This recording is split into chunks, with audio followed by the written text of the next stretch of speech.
Atos dos Apóstolos, capítulo de número 16. Atos dos Apóstolos, capítulo de número 16. Para não perder o costume, né? Você que está com a sua Bíblia, olhe para ela. Aquele olhar de apaixonado. Olhe para ela, dê um beijo nela. Diga: eu te amo. Essa palavra mudou a minha vida, irmãos.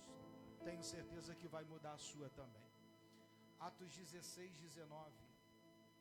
Atos capítulo de número 16, versículo de número 19. A leitura será um pouco extensa, mas eu peço que você redobre a sua atenção, que você seja paciente comigo hoje, irmão, que eu estou verdadeiramente muito cansado. Mas a gente vai conseguir chegar lá. Atos 16, versículo de número 19, escrito está: e vendo os seus senhores que a esperança de seu lucro estava perdida, prenderam Paulo e Silas e os levaram à praça, à presença dos magistrados. E apresentando-os aos magistrados, disseram: estes homens, sendo judeus, perturbaram a nossa cidade. Volte aqui no versículo de número 20. A acusação é: eles fizeram o quê? Perturbaram a nossa cidade.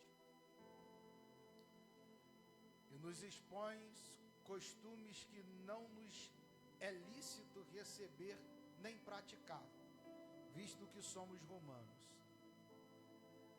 E a multidão se levantou unida contra eles, e os magistrados rasgaram-lhe as vestes, mandaram açoitá-los com varas. E havendo-lhes dado muitos açoites, os lançaram na prisão, mandando ao carcereiro que os guardasse com seguranças. O qual, tendo recebido tal ordem, os lançou no cárcere interior e lhes segurou os pés no tronco. E perto da meia-noite, Paulo e Silas oravam e cantavam hinos a Deus, e os outros presos os escutavam.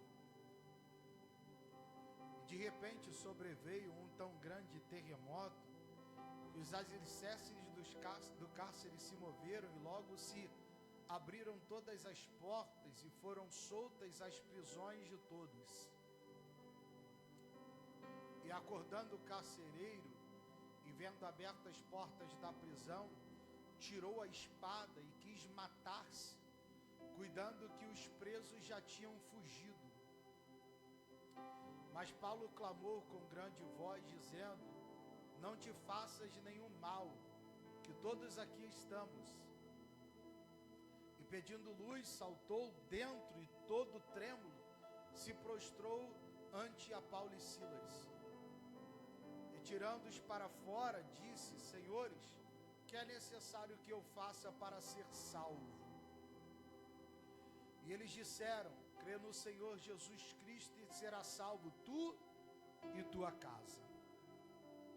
E lhe pregavam a palavra do Senhor e a todos que estavam em sua casa. Isso daqui só é um cenário interessante, porque eles estão presos, Deus abre a cadeia, eles não fogem da prisão, eles pregam a carcereiro, e o que dá a entender é que daqui a pouco ele está na casa do carcereiro. Isso é um texto que mexe comigo. Versículo 33. E tomando-os ele consigo naquela mesma hora da noite, levantou-lhe os vergões, e logo foi batizado ele e todos os seus. Verso 34 e último. E levando-os à sua casa, lhe pôs à mesa, e alegrou-se de que com toda a sua casa havia crido em Deus. E você diz amém. Antes de você tomar o seu assento, pergunte a esse crente se ele tem glória para dar para Deus essa noite. Se ele está acanhado, você só sabe, fala: meu irmão, se tu não der glória, a minha prova é sua. Então dá glória. Isso, segredo da vitória, dá glória. Isso. Tá grande a prova, Rafael? Teve uma vez que eu brinquei assim, acho que era o Diego e o Henrique. O Diego deu um glória tão grande que eu falei, meu irmão, o Henrique está com muito problema. Queridos, olhe para cá em nome de Jesus. Esse texto que nós lemos, ele é um texto extremamente conhecido. Existem textos dentro da Bíblia que são chamados de textos clássicos, né? São textos que são muito pregados, muito cantados. Então, embora eu tenha o costume de fazer uma leitura mais extensa para a compreensão daqueles que me ouvem, até porque isso daqui vai para os ministros da casa. Quando a gente não prega só para quem sabe, mas para quem também não tem o costume de ler a palavra. Então, por isso, eu tenho o costume de fazer uma leitura mais extensa para que todos possam entender aquilo que será exposto. Mas esse texto, com certeza, é um daqueles textos que é considerado clássico dentro da Bíblia Sagrada, seja pela quantidade de exposição bíblica que é feita dele, seja por questão de louvores que são compostos devido o tão conhecido ele é, fora a indústria cinematográfica, entre tantas outras coisas que pegam textos como esse e faz tema da sua arte, da sua demonstração. Nós sabemos também que nós estamos em uma série de mensagens e nessa série de mensagens que nós estamos tratando das viagens missionárias de Paulo, nós estamos falando acerca de cada capítulo que acaba entrando não apenas dentro das viagens missionárias, como também na vida do apóstolo. Domingo passado, e quem não viu está no YouTube, mas eu vou dar uma introdução rápida para te colocar na cena.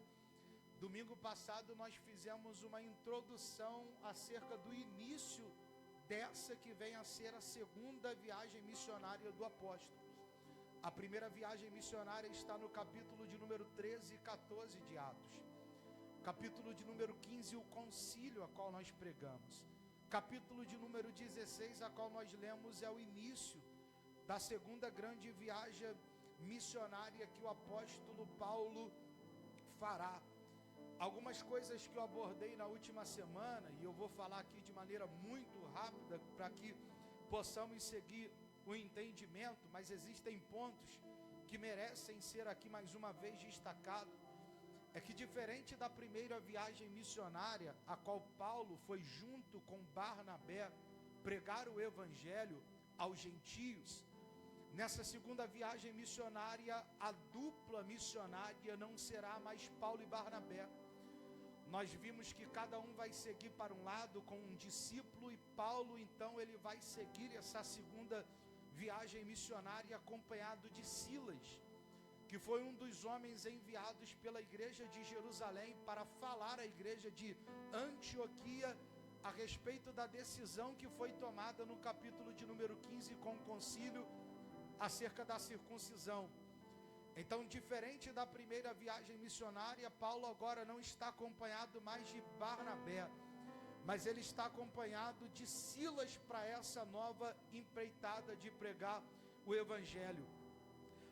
Embora Paulo, nessa segunda viagem missionária, ele tivesse o desejo de visitar as igrejas a qual ele pregou na primeira viagem missionária, isso daqui é um segundo ponto.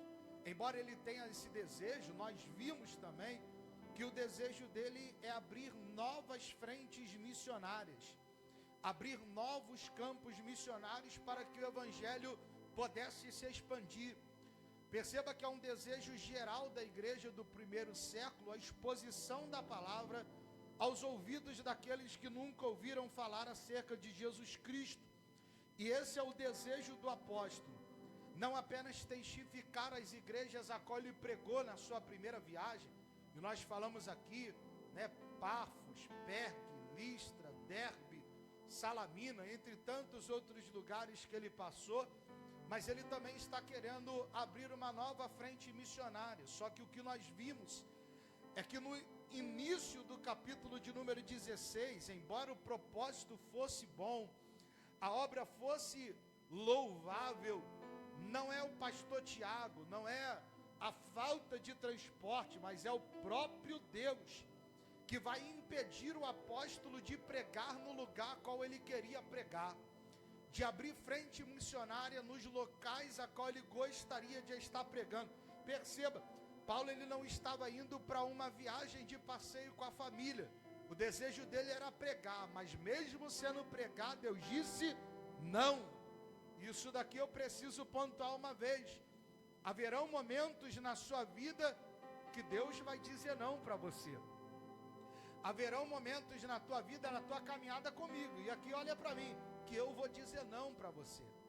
Na vida a gente tem que saber estar com braços abertos para o sim, mas também estar atentos para aquilo não quer nos ensinar. Deus ele vai dizer não, não é para ir para aquela direção. E interessante aqui no final do culto, foi até o Rafael que pontuou algo que eu não pontuei na última semana, é que esse passo que está sendo dado, essa instrução que Deus está dizendo, eu não quero que você vá para lá, vai mudar totalmente o rumo do evangelho na humanidade, porque Deus falou para ele não ir, mas o texto diz que pela noite ele vai ter uma visão de um homem da Macedônia, dizendo, vem para cá, nos socorre, pregue a nós. Isso vai mudar, é Deus fechando uma porta, é Deus dizendo, ó, para lá não, porque vão haver momentos, como eu disse, que ele vai dizer não. Existem momentos que Deus vai fechar uma porta para você conhecer outros lugares. Existem momentos que Deus vai fechar portas para você conhecer outras pessoas. Mas deixa eu te dizer uma verdade, toda vez que Deus te fechar uma porta, é porque os céus estão prontos para te dar uma nova visão, um novo direcionamento. Isso vai mudar a história da igreja, porque se não fosse essa mudança, o evangelho seria uma religião pregada apenas no continente asiático, porque a primeira missão do apóstolo Paulo foi toda dentro do continente da Ásia. Só que quando ele tem a visão de um homem macedônio dizendo vem, vai ser a primeira vez que o evangelho vai chegar à Europa, que o evangelho vai cruzar um continente, vai chegar em um outro lugar de grande expressão. Se não fosse esse contexto, se não fosse essa instrução dada por Deus, não aconteceria do evangelho chegar a outros povos, não aconteceria de chegar no continente europeu, que foi um passo importante para que o evangelho chegasse até a nós.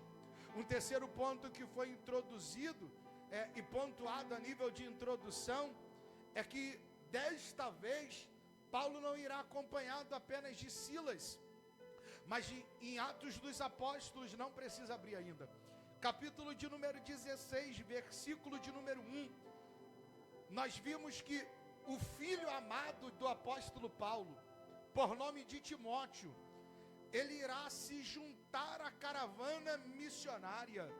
Timóteo vai se juntar à missão de pregar aos gentios.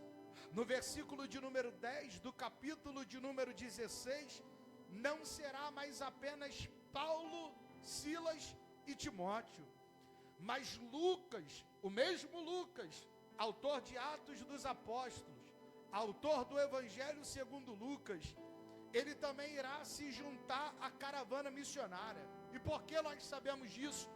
É porque antes do versículo de número 10, Lucas, que é o autor de Atos, ele está conjugando o verbo na terceira pessoa. Eles foram, eles estão indo. Só que quando chega do versículo de número 10 para frente, ele começa a conjugar na primeira pessoa do plural. Nós fomos, nós vamos, demonstrando que ele está junto da caravana missionária. A partir disso, Paulo ele vai tomar a direção da Macedônia, devido ao entendimento que ele recebeu dos céus, da visão que ele teve.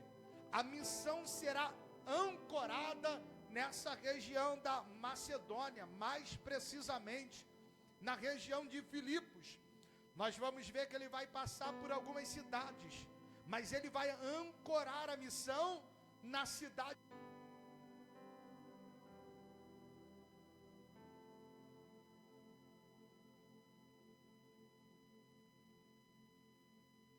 som. Ele irá ancorar a missão na cidade de Filipos. E como eu falei na última semana, a cidade de Filipos era uma cidade extremamente estratégica para a expansão do evangelho. Primeiro, ela ficava no meio da rota, ela ficava entre o continente europeu e o continente asiático. Era um lugar estratégico. Além de ser um lugar estratégico, também era um lugar que era rico em ouro, rico em comércio, sendo assim um lugar que passava muita gente, de grande população. Além de Filipos ser uma cidade estratégica, Paulo também era um evangelista muito estrategista. Ele sabia como se colocar, a linguagem que falar, aonde pregar. Nós vamos ver esse padrão de Paulo, se nós analisarmos tudo aquilo que nós já pregamos nas viagens missionárias. Paulo era estratégico ao ponto de que toda vez que ele chegava em uma cidade, essa cidade tinha uma sinagoga, Paulo se colocava na sinagoga para pregar o evangelho aos judeus. Porém, quando não tinha uma sinagoga, ele iria para a área mais movimentada da cidade, para assim então pregar e o máximo de pessoas ouvir as boas novas do Senhor através da boca dos apóstolos. É interessante observar que provavelmente, eu digo isso, provavelmente a cidade de Filipos era uma cidade que não tinha sinagoga, porque Paulo ele não irá se direcionar a uma sinagoga. Mas o texto diz em Atos capítulo de número 16, precisa abrir ainda não, versículo de número 13, a Bíblia diz que ele vai se retirar à parte em um lugar para orar. Ele vai se retirar à parte de um lugar para ter um momento de oração. E você pode repetir isso comigo, ele foi orar. Só guarde isso, capítulo de número 16, no início do capítulo, ele foi orar. Quando ele chega no ambiente de oração, ele vai conhecer uma mulher por nome de Lídia, vendedora de púrpura, uma mulher bem-sucedida, uma mulher natural de Tiatira, embora não fosse judia, convertida ao judaísmo, quer dizer, uma prosélita. Ali ela vai ouvir a mensagem, vai se converter ao evangelho, de modo que não só ela, mas toda a sua casa crerão na mensagem que Paulo pregou. Isso vai ser os primeiros passos da segunda viagem missionária. Só que Filipos não se destaca, a cidade de Filipos não se destaca apenas por sua posição geográfica, estratégica, econômica, mas também vai se destacar devido à cultura que está instalada neste lugar. A cidade de Filipe é onde hoje fica a Grécia, um lugar de cultura grega, uma cidade grega, mas que era subjugada, colonizada pelos romanos naquele tempo. Sendo assim, tinha fortes traços religiosos. Isso daqui é importante você entender para daqui a pouco. Ela é muito, ela é muito idólatra a cidade, muito firmada dentro do conceito religioso greco-romano. Isso é tão verdade que duas religiões ali acabavam predominando. A primeira delas, e não que seja mais importante, é o culto ao imperador romano. Nós vimos isso na série de mensagens a respeito das 7 igrejas do Apocalipse, que era muito comum dentro da cultura romana se cultuar a César. Isso era algo extremamente comum, mas a segunda religião que predominava ali era o culto ao panteão grego. Os deuses gregos que também se entrelaçavam com os deuses romanos. É uma cidade que ela não se destaca apenas pelo seu aspecto cultural, mas também pelo seu aspecto religioso. E o fato desse aspecto religioso, de adorar muitos deuses, dominar aquele lugar, nós vemos isso de maneira clara. E aí sim, abra sua Bíblia comigo, em Atos capítulo de número 16, versículo de número 16. Já eu começo a aplicar. Atos 16 e 16, nós vamos ver de maneira clara esse traço religioso. E aconteceu que, indo nós à oração, nos saiu ao encontro uma jovem que tinha espírito de adivinhação, a qual adivinhava, dava grande lucro, foque nessa palavra, dava grande lucro aos seus senhores. Esta seguindo a Paulo e a nós. Perceba que Lucas já está no cenário. Clamava dizendo: estes homens que nos anunciam o caminho da salvação são servos do Deus Altíssimo. Perceba que o texto está dizendo que por mais uma vez Paulo está indo para a oração. Só que vai sair uma jovem, uma menina, e ela vai dizer: ó, esses homens são homens de Deus, veio nos anunciar o caminho da salvação. Só que ele vai repreendê-la. O texto diz que ela tinha espírito de adivinhação. E aqui está o traço cultural, porque dentro da cultura grega e do panteão grego, quem tinha essa questão de adivinhar o porvir era considerado alguém que era possuído pelo deus Piton. Que deus é esse? Era o deus serpente. Era o Deus que, de alguma maneira, dentro da mitologia, tinha um entendimento acerca das coisas futuras. A expressão pitonisa significa sacerdotisa de Apolo, que já é o nome já romano para a mesma entidade. Só que é interessante observar que os moradores de Filipos enxergavam naquela mulher um Deus se manifestando através dela. Mas quando Paulo olha, ele não vê um Deus por trás da profecia, mas ele vai dizer: demônio, sai da vida dela. Aquilo que era um Deus para Filipos, para Paulo era uma entidade demoníaca. E eu poderia pregar só nesses 2 versos, mas 2 aspectos aqui eu preciso pontuar. A primeira é que, se você observar o que esta menina acabou de profetizar, eu faço uma pergunta, a igreja me responde: ela profetizou uma verdade ou uma mentira? Ela profetizou uma verdade, ela não mentiu em momento nenhum. Ela está dizendo: esses homens vieram da parte de Deus. Vieram ou não vieram? Vieram. Foi Deus que deu a visão do homem macedônio. Ele veio nos pregar o caminho da salvação. Veio ou não veio? Eles foram pregar acerca do Evangelho de Cristo Jesus. Mas embora a mensagem fosse verdadeira, Paulo entendeu que o propósito por trás da mensagem era mentiroso. Por mais que a revelação fosse verdadeira, Paulo entendeu que o mensageiro por trás da mensagem verdadeira, o mensageiro era um mentiroso.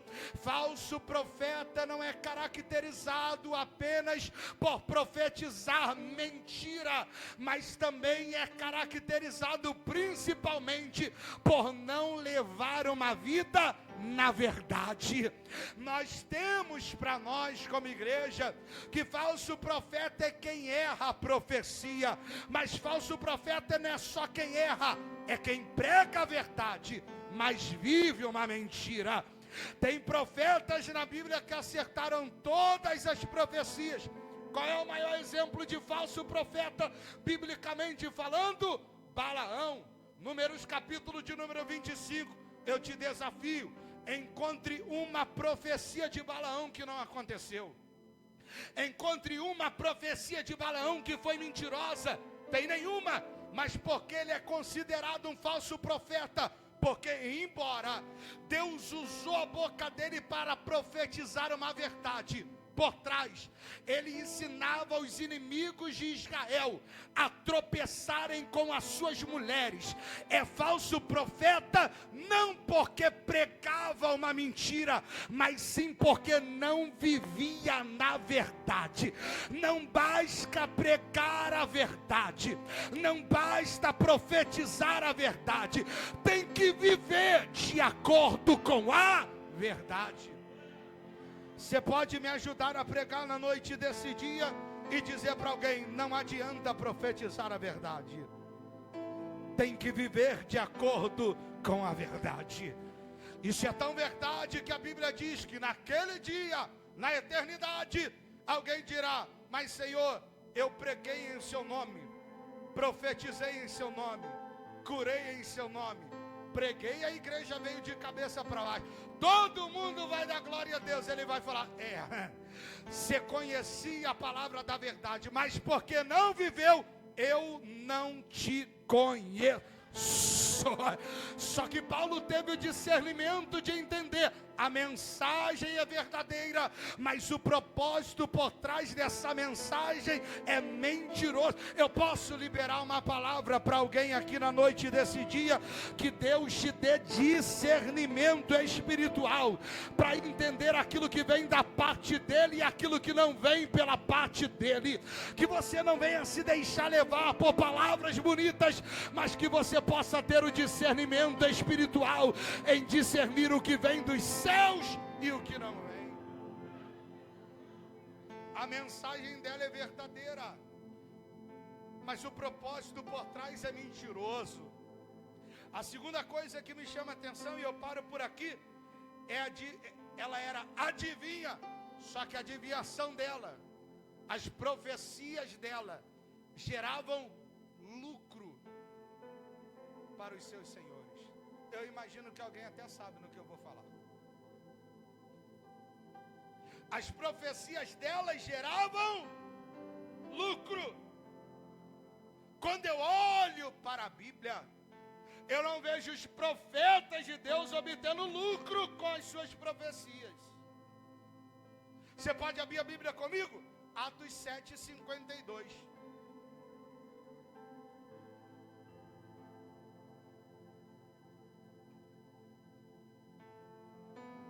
E qual dos profetas não perseguiram vossos pais? Até mataram os que anteriormente anunciaram a vinda do justo, do qual vós agora fostes traidores e homicidas. Isso daqui é Estevão. Estevão está olhando para os religiosos da época e está dizendo: qual dos profetas vocês não perseguiram? Vocês mataram todos os profetas. Em outras palavras, eu nunca vi na Bíblia profeta ganhar lucro com a profecia. Eu nunca vi. Jeremias foi apedrejado, Isaías morreu sendo cerrado ao meio, João Batista teve a cabeça decapitada e entregue numa bandeja de prata. Eu nunca vi profeta ganhar lucro com as suas profecias. Mas hoje alguém diz: eu sou profeta, me dá o pix que eu profetizo. Me dá o pix que eu falo que aquilo que Deus já fala. Não existe isso. Se é profeta de Deus, não tem lucro com a profecia. Profecia não vem por parte daquilo que me dão, mas vem do Deus que eu sei, irmão. O texto está dizendo que ela profetiza para obter lucros para os seus senhores. Quando trata desse assunto, eu fico um pouco meio irado, porque tem gente que acredita. Olhe para mim, deixa eu te dizer uma verdade. Não é via de regra, mas esse ponto aqui não pode falhar. Se alguém se diz profeta, você está vivendo uma vida de pecado, você está mergulhado no pecado, e a pessoa ainda fala que Deus vai te recompensar, Deus vai te honrar. Verdadeira profecia te confronta o teu pecado, confronta o teu erro. Esse evangelho que Deus vai fazer o que tu quer, tu é lindo de Jesus, mal nenhum vai te... É mentira! O que eu vejo na Bíblia são os profetas sendo perseguidos. São os apóstolos sendo perseguidos. E Jesus dizendo: bem-aventurado aquele que é perseguido em meu nome.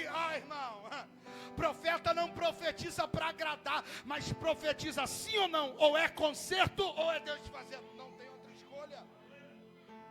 Outro dia eu estava na internet e eu vi, eu não vou dar o nome do artista, mas é um camarada que vive com outro camarada não, Deus vai honrar você na casa dele. Deus vai honrar. Deus vai matar você se tu não se consertar. O verdadeiro profeta, ele não quer acariciar a sua alma, irmão. Ele quer te levar para a eternidade. E eu sei que talvez é duro você vir aqui no domingo e receber uma palavra como essa, porque não é comum por aí. Mas Deus não está nem aí para o teu bem-estar, Ele está aí com a tua eternidade. Ele não morreu na cruz para te dar carro zero e emprego bom. Ele morreu na cruz para salvar a sua alma e ter você na eternidade com Ele. Carro zero fica velho e estraga. Apartamento bom numa chuva como essa pode aparecer goteira e inundar toda a casa. Só que eternidade, irmão, não tem choro, não tem dor, não tem lágrima. Tem Ele sendo glorificado. É isso que Ele quer, irmão. Só que ela obtinha lucro para os seus senhores através da profecia. Quando Paulo percebe que a profecia é verdadeira, mas a motivação é mentirosa, ele fala: em nome de Jesus Cristo, sai dela. Que Deus levante homens e mulheres com autoridade. Não, eu vou dizer mais uma vez: que Deus levante homens e mulheres com autoridade, para repreender na hora que tem que repreender, para exortar na hora que tem que exortar, para falar na hora que tem que falar, com autoridade. A Bíblia diz que devido a isso vai começar uma perseguição. E aqui é o controverso daquilo que por muitas das vezes é pregado. Porque eles fizeram certo, mas vão ser perseguidos. Eles se posicionaram corretamente. Através da vida dos apóstolos, a menina foi liberta. Só que vão ser perseguidos por causa de um espírito demoníaco que eles expulsaram. Sabe por quê? Porque os senhores daquela menina olham e falam: acabou o lucro, não profetiza mais. E posso te dizer uma verdade: para aqueles homens era melhor ver ela endemoniada dando lucro do que liberta e salva no Senhor. E eu vou dizer isso daqui mais uma vez, que eu falei algumas semanas atrás. Vai pensando que todo mundo quer te ver crente e restaurado em Deus. Não quer não. Porque tem gente que sabe que quando tu se consertar com Deus, acaba o churrasco e a cerveja no fim de semana. Acaba a companhia para balada. Acaba quem vai bater palma pro teu erro. Vai acabar. Alguém vai ser confrontado. Então tem gente que prefere ver endemoniado, mas dando lucro, do que quebrar a banca e você salva em Jesus. Para eles era melhor aquela menina manter do jeito que está, aprisionada, cativa, escrava. Isso daqui é interessante. Ela era escrava porque dava lucro. A consequência da sua escravidão terrena era por causa da sua escravidão espiritual. Se liberta em Deus que a escravidão acaba, irmão. Ele vai discernir, ele vai entender. Eles são... isso daqui é a parte que eu gosto. Porque eles vão receber uma acusação. Alguém lembra a acusação, sim ou não? Pedi para repetir. Alguém lembra? Estão olhando para eles, estão falando: esses daqui são os perturbadores da cidade. Vieram aqui para perturbar. Eles foram para pregar, mas estão dizendo para ele que perturbadores. Porque eles são perturbadores por pregar o evangelho. Pregar o evangelho para muitos traz perturbação. Porque o normal era aquela menina ficar endemoniada. Ser liberta é perturbar a cidade. Pregar o evangelho não é coisa normal. Viver o evangelho não é coisa normal. É por isso que muitos tentam nos taxar. O atual presidente Na época ele falou que teve muita morte na Covid porque as igrejas não fecharam. Colocaram a gente dentro de uma lata de sardinha agora nesse negócio. Tentam taxar tudo a gente, porque não é normal. Normal era a menina ser escrava na mão do diabo. Não era normal ela ser liberta. Normal é dançar seminua na Sapucaí. Anormal é você ter uma família conservada na palavra de Deus. Normal é pular a semana toda e depois entrar 40 dias sem comer carne na quaresma. Anormal é viver uma vida de oração em santidade, de segunda a segunda, de 1 a 1, de meia-noite a meia-noite, de janeiro a janeiro. Isso é anormal. Eles estão olhando para eles, estão dizendo, não, eles veio para perturbar a cidade. Por pregar o evangelho, eles veio perturbar. E como eu disse, tentam nos rotular. Tentam nos desequilibrar, nos perseguem de maneira clara, só que a igreja tem uma mensagem, e a mensagem é calma, aqueles que perturbam a cidade já não vão estar mais aqui. Alguém entendeu a referência? Aqueles que perturbam a cidade pregando o evangelho, já não estarão mais aqui. Pastor Jefferson, alguém vai procurar a gente no nosso trabalho e a porta da empresa vai estar fechada. Alguém vai tentar nos ligar, o telefone vai tocar, mas nós não iremos atender, porque a igreja irá se unir com Cristo nos... Alguém essa noite trouxe adoração nos lábios para glorificar o nome do Senhor essa noite. São os perturbadores da cidade. A Bíblia diz que eles são açoitados, encarcerados. Eu imagino alguém pensando, agora pararam, agora desistiu. Açoitados, encarcerados, mas eles não vão parar de adorar. E se talvez fosse, talvez eu, algum de nós aqui, com a diversidade, a última coisa que a gente ia fazer é cantar, né? Só que o texto diz que na prisão eles voltam a orar. Eu peço que você abra a Bíblia. Eu sei que nós já lemos alguns textos, mas eu preciso pontuar. Atos 16, versículo de número 13. Atos 16, 13. E no dia de sábado, saímos fora das portas, para a beira do rio, onde se juntavam a fazer oração. Atos 13. Chegaram na Macedônia e foram orar. Atos 16, versículo de número 16. Nós lemos agora. E aconteceu que indo nós à oração, chegaram na Macedônia, ganharam Lídia, mas continuaram orando. Atos 16, versículo de número 25. E perto da meia-noite, Paulo e Silas oravam. Eles oram quando chegam. Eles oram quando ganham Lídia. São apedrejados, açoitados e presos, mas não param de orar. Mas não param de clamar. Isso daqui é o verdadeiro sentido do que é ser um adorador. Isso daqui é o verdadeiro sentido do que é levar uma vida de oração. Eu não adoro pelo aquilo que ele já fez. Eu não oro pelo aquilo que ele já, eu oro pelo aquilo que ele é. Estando mal ou estando bem, devemos orar. Estando triste ou feliz, devemos adorar. Eu já falei isso algumas vezes. Vida com Deus não é baseado na sua vontade. Não espere ter vontade para orar, senão você nunca vai orar. Não espere ter vontade para vir para o culto, senão você nunca vai vir para o culto.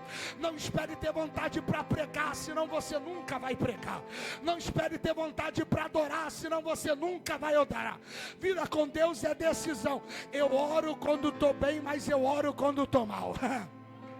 Eu adoro quando tudo está dando certo, mas eu adoro quando tudo está dando errado. Eu sou crente nos dias de vaca gorda, mas eu também sou crente no dia das vacas magras. É decisão.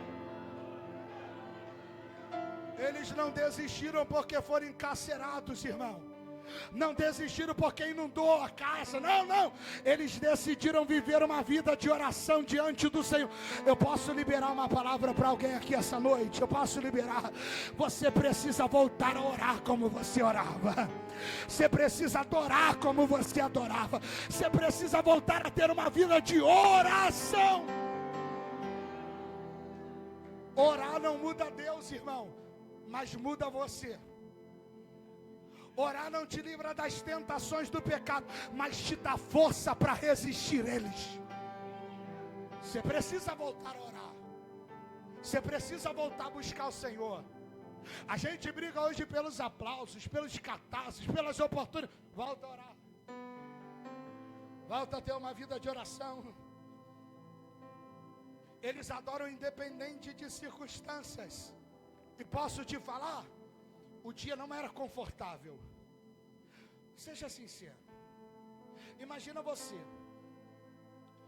Eles não poderiam receber o tratamento que eles receberam. Paulo era romano também.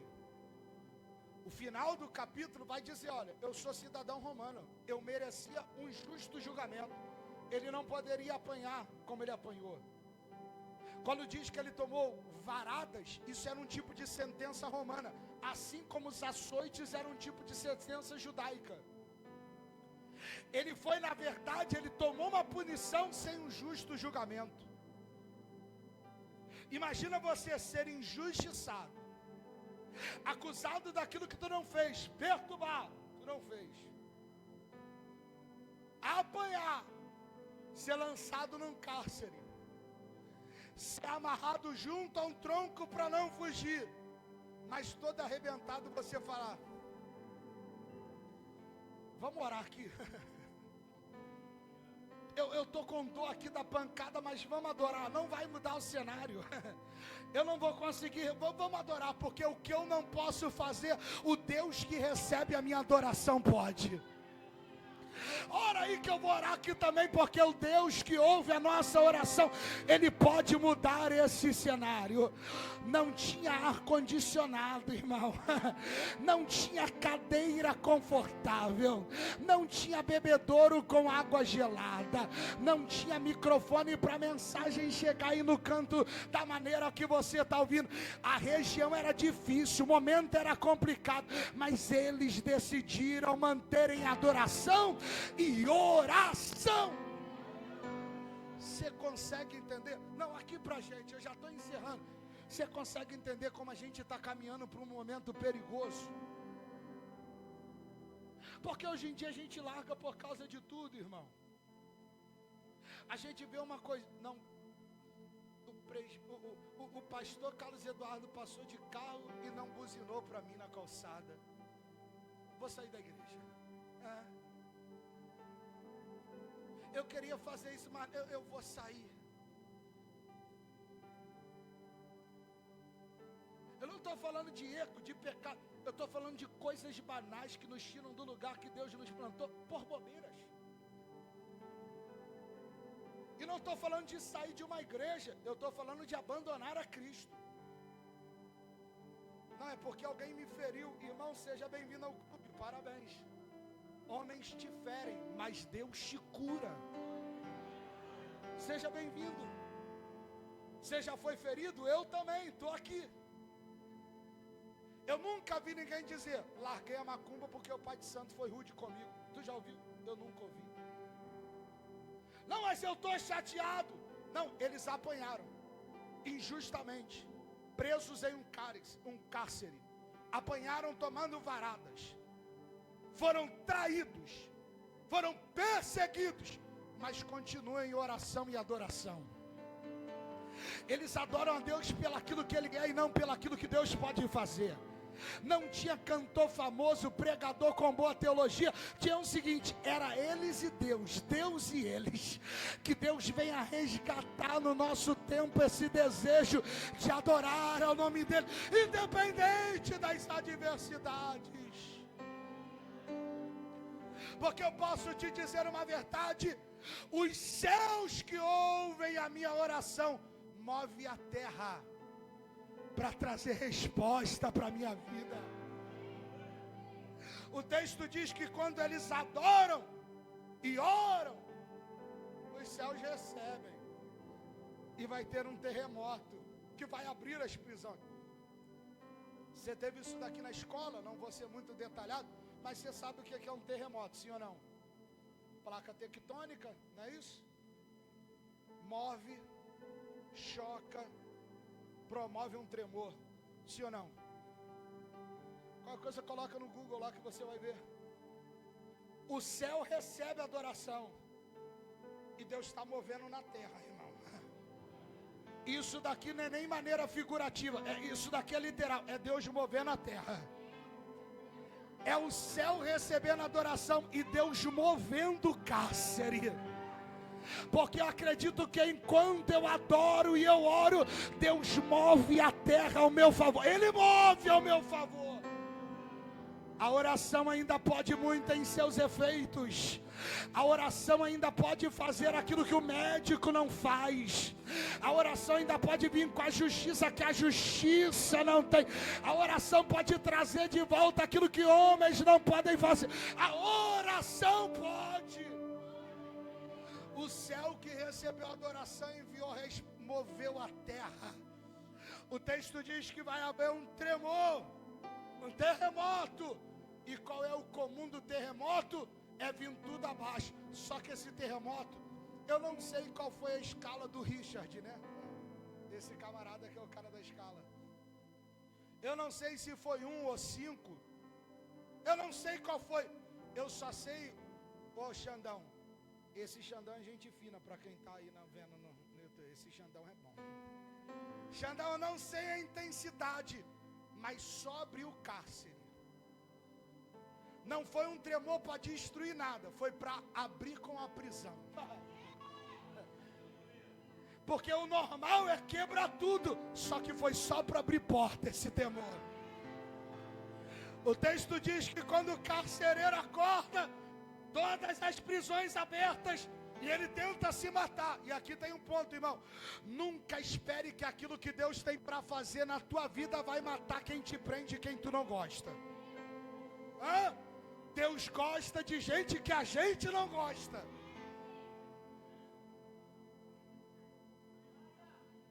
A resposta para Paulo e Silas não significa a morte para o carcereiro. Deus não vai fazer nada por você para quem não gosta de você ver o que você está vivendo. Não era morte por carcereiro, era a resposta para todos que estavam naquela prisão. E posso te dizer, para mim, açoite, perseguição e prisão fazia parte do propósito. E aqui vai uma pancada no seu estômago. Vai ter hora que Deus vai te permitir sofrer, para através do teu sofrimento, alguém conhecer o Deus que você serve. Deus permitiu, porque o propósito de Deus com Paulo e Silas naquele dia, não era na rua de Filipos, era na prisão romana que tinha lá.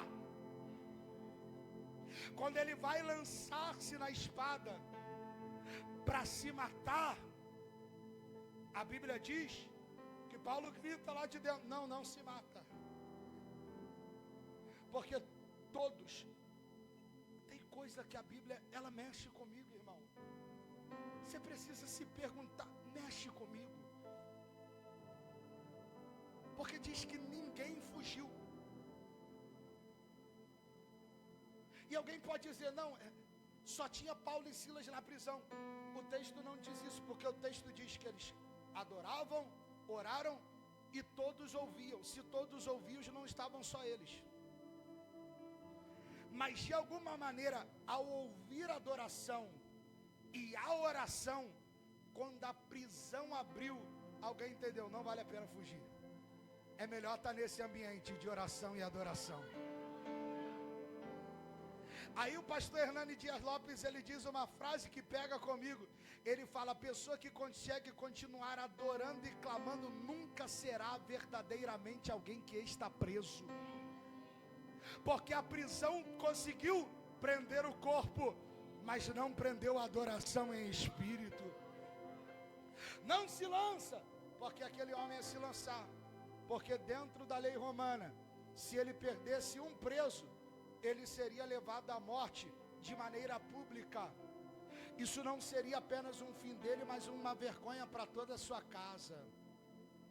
Só que Paulo falou, não, ninguém fugiu, ninguém foi embora, e anunciou para ele o evangelho de Cristo Jesus. A Bíblia diz que ele acende uma luz e quando ele cai, ele já cai no pé de Paulo e Silas. E não é porque ele não fugiu, mas com forma de agradecimento, mas para entender que oração e adoração poderosa é essa. Que todos iriam, mas vocês permaneceram. Me diz qual é o Deus que você...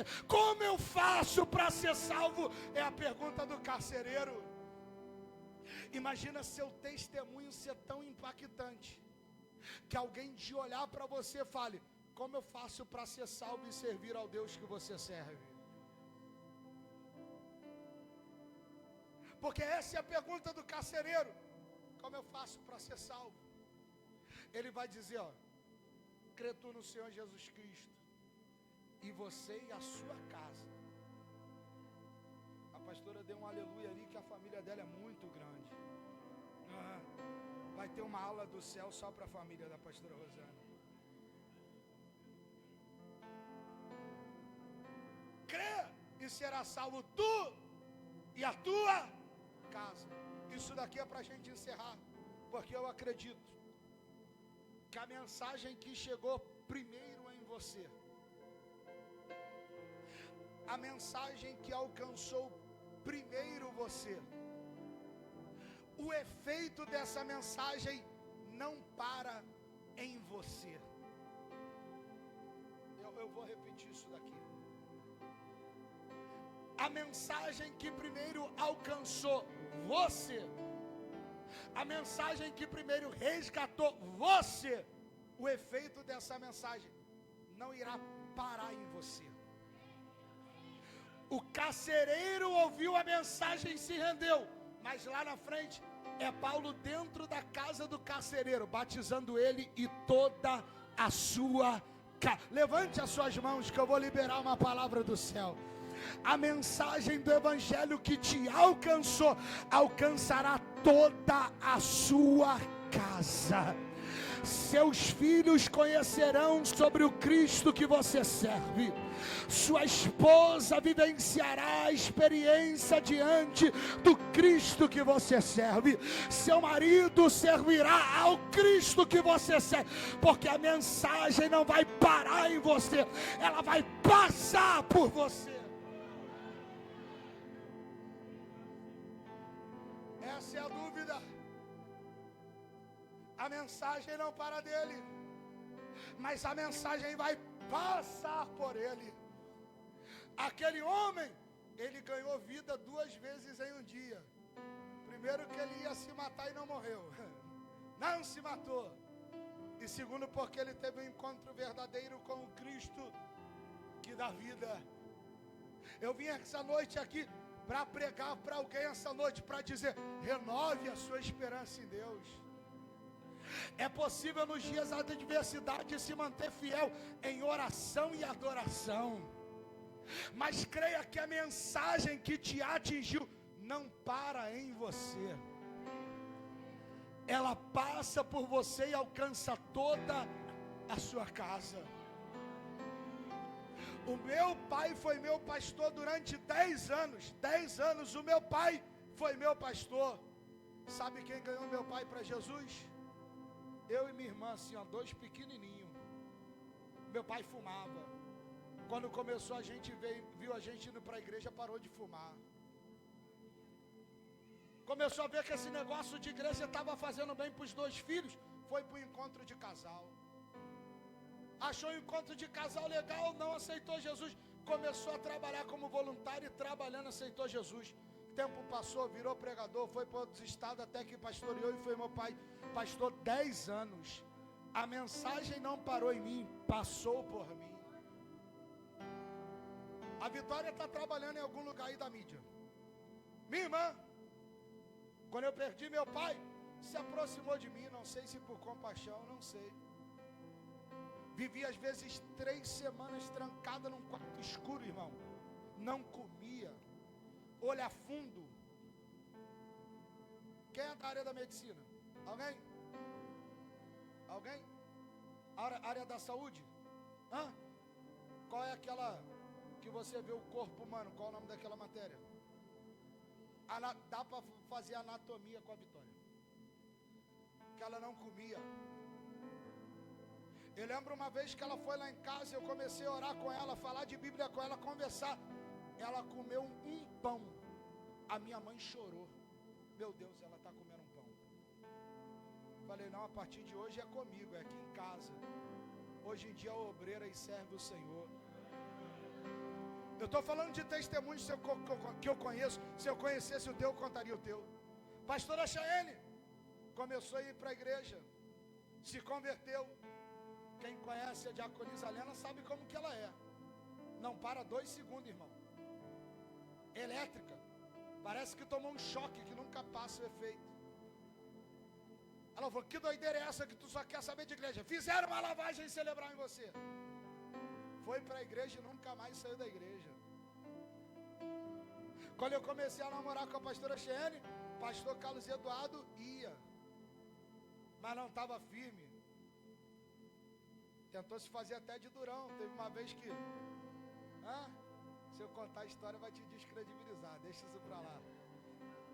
Mas eu tinha as táticas, né, irmão? Ele falou, se tu fizer minha filha feliz, tu ganhou o pai. Se não, você ganhou o inimigo.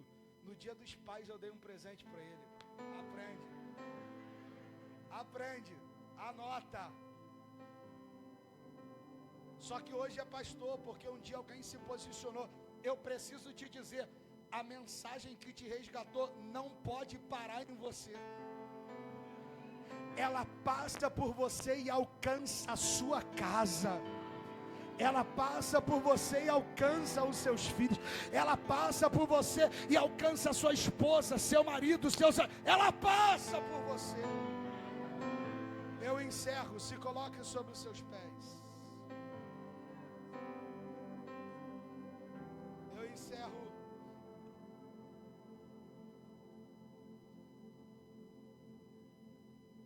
Por vezes, Deus usa o sofrimento para cumprir o propósito.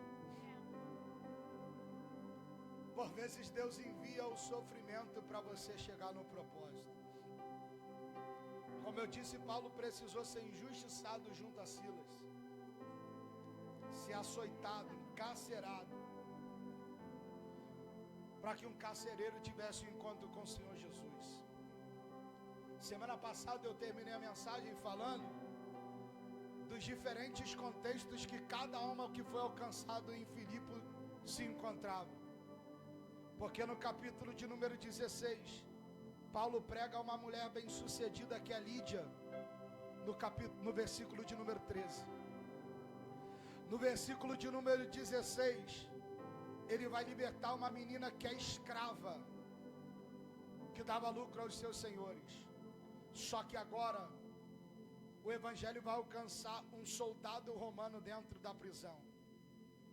No início do capítulo, ele ganha uma mulher bem-sucedida, vendedora de púrpura. No meio, uma escrava que não tinha direito a nada. No final, um funcionário público do Império Romano.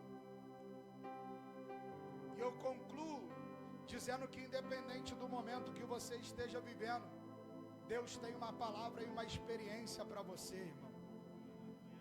E eu profetizo em nome de Jesus que a mensagem que alcança os teus ouvidos hoje não irá parar em você, mas você fará dela passe por você, para que você seja a mensagem para outro alguém. Eu te convido a você fechar os seus olhos, que eu quero orar pela sua vida em instantes.